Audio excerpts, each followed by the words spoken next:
Good afternoon সকলকে। আজকে তো সানডে, বাবান বাড়িতে আছে, এই যে বসে আছে। আজকে বলেছিল যে ফ্রাইড রাইস চিলি চিকেন খাবে, আবার বলেছে যে তোমার আবার কষ্ট করে করতে হবে না, কিন্তু ও তো জানে মাম্মাম। দেখলি কি হলো, তুই বারণ করলি পরে করতে, তারপর কি হলো?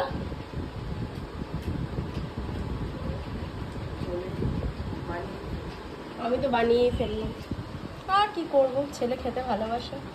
একটু ফ্রাইড রাইস করেছি, ভেজিটেবল ফ্রাইড রাইস, সব রকম ভেজিটেবলের মধ্যে পাওয়া যাবে। মাশরুমও রয়েছে, একটু স্যালাড কেটেছি, আর হচ্ছে এই যে চিলি চিকেন করেছি, একটু রেস্টুরেন্ট স্টাইল বানিয়েছি, উপর দিয়ে একটু তিল দিয়ে দিয়েছি, সিজমি সিড। চলো আজকে হচ্ছে আমাদের এটাই লাঞ্চ, বাবানকেই দিই আগে। চলো বাবান খেতে বসে যাও, চলো টাটা। তোমরা কে কী খাচ্ছ অবশ্যই জানবে।